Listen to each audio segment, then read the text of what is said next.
Hey everyone, I'm Adrian. I'm the founder of The Proof, and I'm here with my friend Steph today. Steph, what's going on?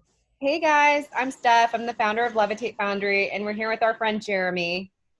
Jeremy, what's going Hey, on? Intro yourself, give us a rundown of your background, and catch us up. What's going on with you?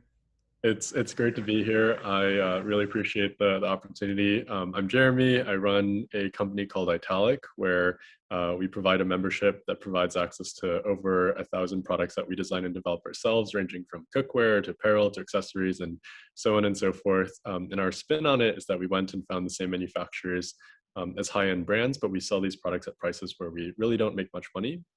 So typically 50 to 80% less than what these brands charge. And yeah, I'm just excited to be a guest today.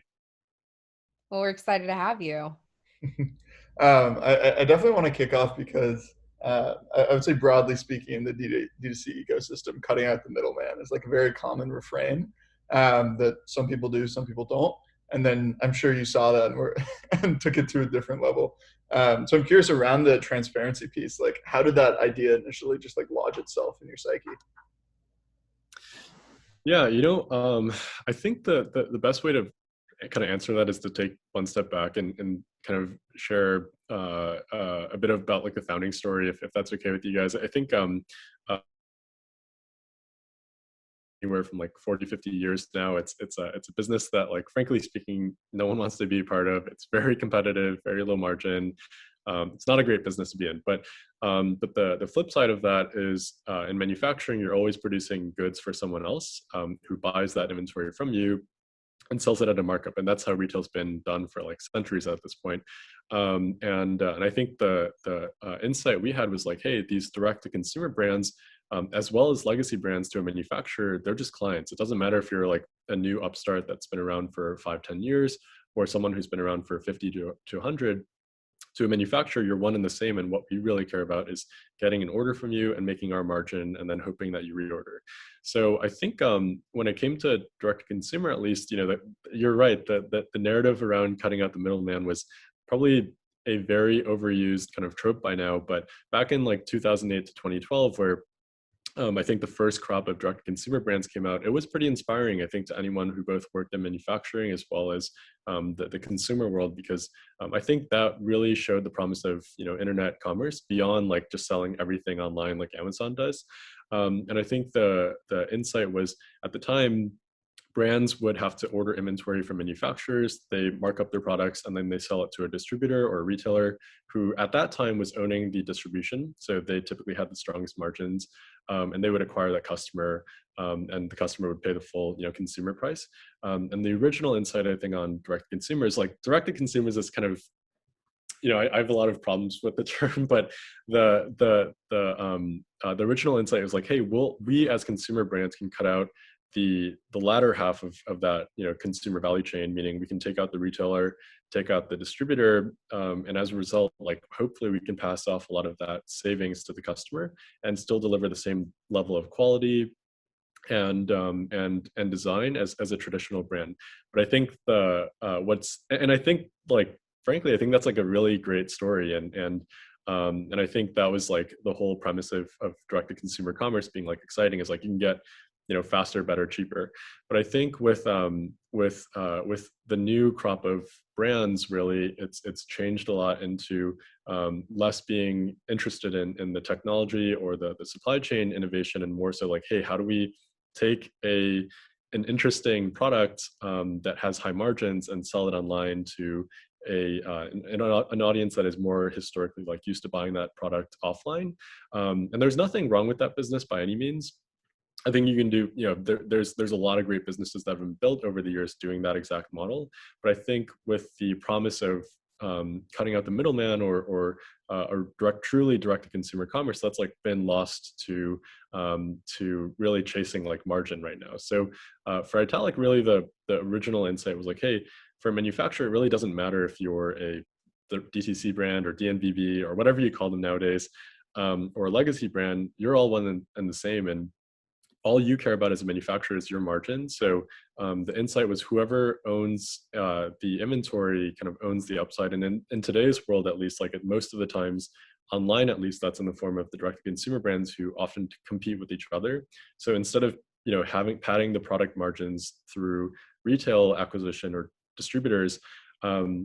Nowadays, I mean, I think there was a great article a couple of years ago where a couple of people were saying like, Facebook and Google are the new like rents, and CAC is the new rent. Like, I think that's very true in the sense of now the products are essentially the same quality and design level as traditional counterparts, and also sometimes even more expensive because they, first of all, can charge that price, and they kind of justify it through these arbitrary, cutting out the middleman narratives, which are by now mostly definitively false.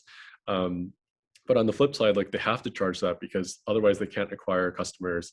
I mean, you two know this much better than I do, but I think they can't acquire customers efficiently enough within like the margin structure that they might have tried to in 2008, for example. So yeah, I mean, there's we could dive into that a lot, and I don't know how interesting it is to people, but super interesting.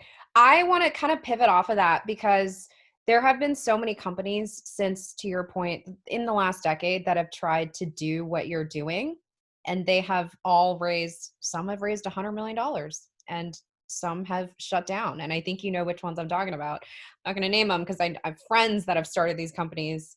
What do you think has been success, like the differentiating point of success for you that Italic has come so far, and you guys haven't like raised this much money, right? Like, I feel like when I look at your company, you've done it very strategically. You've raised little money. You've grown very fast, and you've kept the momentum. What do you think has differentiated you against all these other competitors that have tried to do the same thing? oh, yeah, that's a good question, and I can pretend to say like we had this overarching strategy and thoughtfulness from day one, but obviously, like, being honest, I think we've been figuring it out as we go.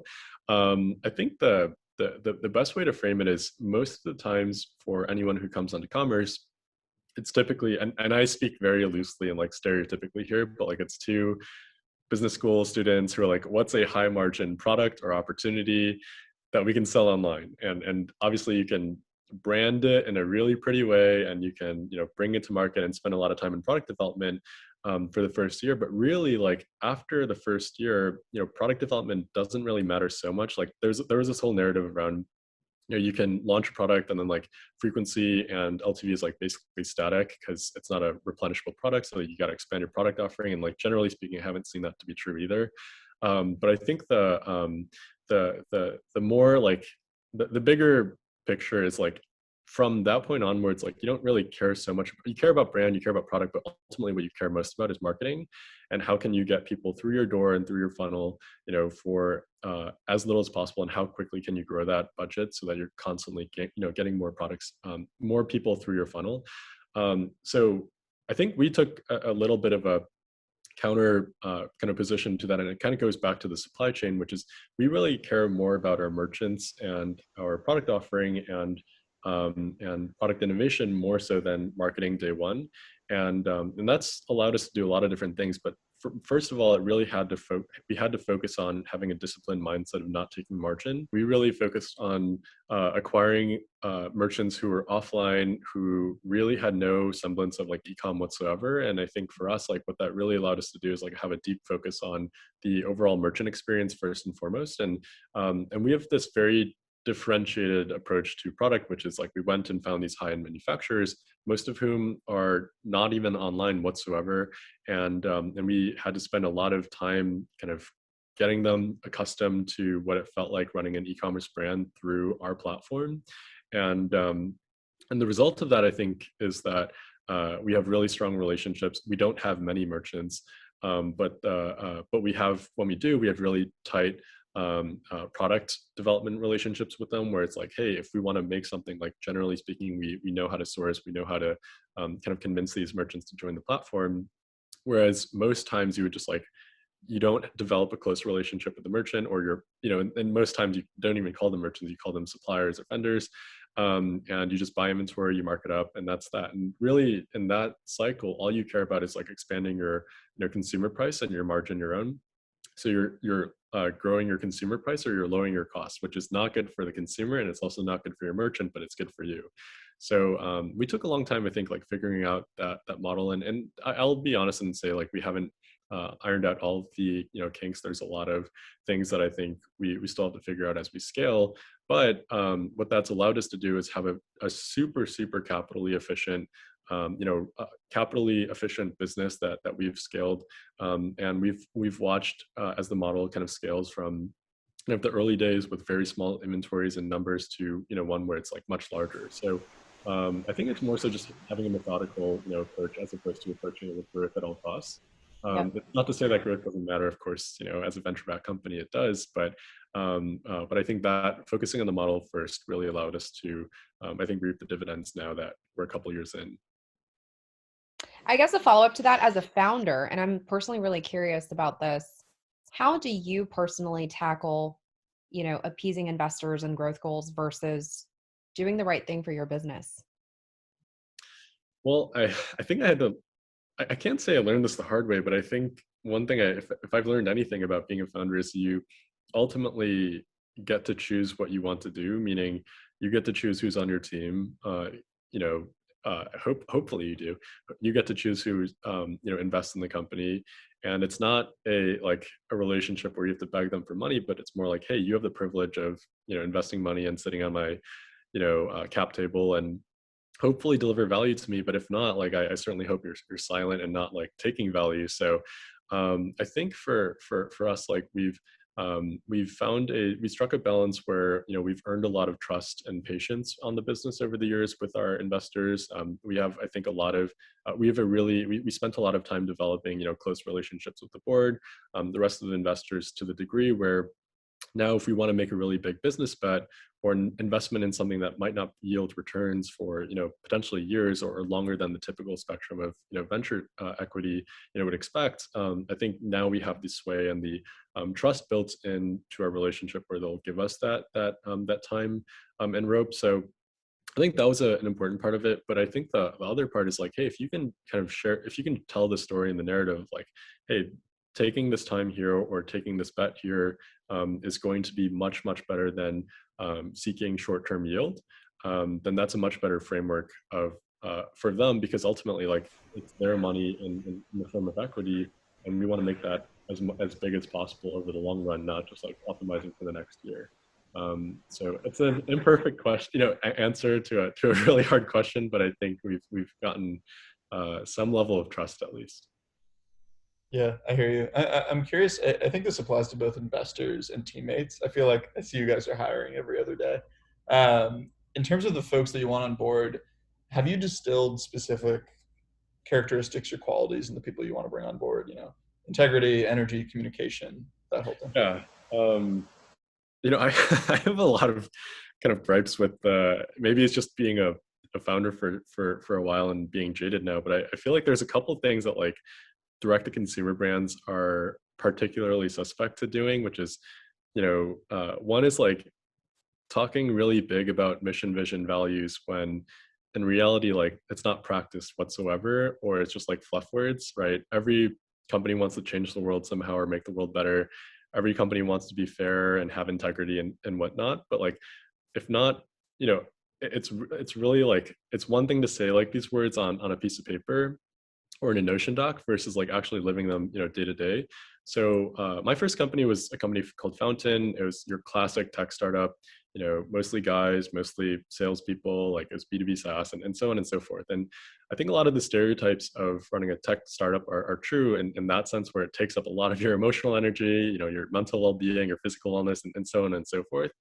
And for Italic, we've been pretty deliberate about, setting culture in stone from an earlier point in time, at least relative to other companies in their respective life cycles. So the things that we care about mostly is we say a couple things. One, we say we're not a family here. It's a high performance culture. We expect great things out of you, and if you're not doing great, how do we empower you to get back on track, or kind of find a way for you to kind of be happier in a different role. Two is we really screen pretty actively for kindness, and I know this is a very kind of weird, it's very subjective to who's saying it, but you kind of get a sense of hey, is this someone, we have this saying internally, which is you could have the best growth in the world, best perks, best office, but if you have bad coworkers, it doesn't improve your job at all. even if they're like 10xers, right? So ultimately, we do have a no assholes rule where we won't bring on anyone who we wouldn't want to work with otherwise. And I know that kind of goes counter to a lot of what people might call like diversity measures, and we do kind of deeply care about that. But ultimately, it's the company comes first in the sense of like we want to work with people who we care, who we really enjoy spending time with, and that might screen out a lot of people who otherwise might have gotten jobs at companies where they perform great.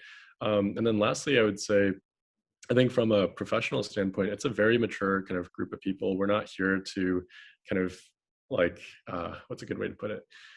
we're really here kind of united by the mission first and foremost. And I think because of that, like we really care about hiring people who have a deep level of experience as opposed to more general athletes. It's not to say that they don't have a place in our culture or work, but ultimately we want people who come and bring a lot of experience from later stage companies than ours, so we don't have to spend a lot of time on ramping them up. So I think the combination of all of these things is like you have a culture that's pretty mature, a little bit, we've been distributed from an early age. So we have teams in China and the Philippines and in the States, in Europe, that ultimately come from places where we don't have to really figure things out so much as just like, hey, there's a playbook for this, and like let's follow that.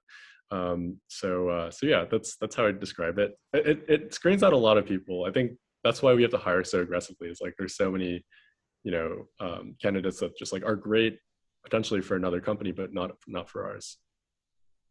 I love all of that. It's so great that you guys know kind of like exactly what you're looking for, and the culture. I mean, the way you speak about it too, it's not what you think it would be, but it makes sense, right? Given how fast you guys have grown, it makes a lot of sense. So yeah, Adrian, you want to close it off? Yeah, for sure. Just one last question. And this is funny. I think this goes back one of the first times I bought off Italic. I got an email from you. I'm sure it was auto-generated that ended with Jeremy, CEO slash janitor slash something. Oh, And but seeing that, and then now seeing on Twitter, the kind of deep dive into the candle or deep dive into like why we don't do discounts or things like that. It always seems to like it doesn't come off as markety or brandy at all. It's just like this is us and we're people and we're going to be really blunt with you. Where did that come from? Is that just your personality? Because it really comes off. Yeah, I think like this kind of goes back again to the things I have problems with in our industry, which is like I feel like there's these humongous egos of people, and this is both true for founders as well as the investors who invest into this ecosystem, where they're like, I know the answers to everything, and I'm like holier than thou, right? Like ultimately, I think when you actually meet these people, like it turns out most people have no idea what they're doing. And I'm probably a culprit of that as well, where like I 9 times out of 10 have no idea like what the right answer or something like that is for the problem at hand. But I think for us, like we approach everything with a deep sense of humility where, we don't try to like fluff anything over more than it really is. And I think you can see that in our marketing, like we frankly, like if I think we're not the best at marketing, so maybe we could use some help on that. But I do think it starts from a place of humility, and then I think secondly, customers do appreciate transparency. Is another buzzword that I think like I'll actually be the first to say we're not a transparent culture. We don't share everything with our customers, and partially that's because I don't think customers trust everything they see from brands nowadays, especially those like price breakdowns where it's like this cost me this versus like the tradition, like those are always baloney.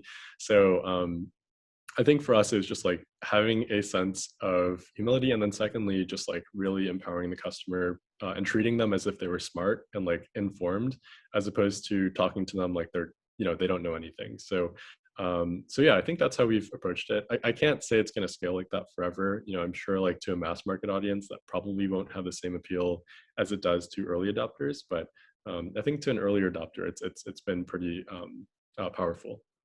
It has. And it's funny you say, well, we're not the most transparent, but I feel like in general, from what I know about you, like you're a really honest person, and that comes off. And that transparency does come off in the brand. So I do always appreciate that with Italic as a brand. I know we're running out of time here, and I feel like we could talk about this for 8 hours. But thank you so much for your time today. It's been such a pleasure sharing your founder story, thoughts about hiring. I mean, everything you shared is so insightful. And yeah, just, looking forward to buying more Italic.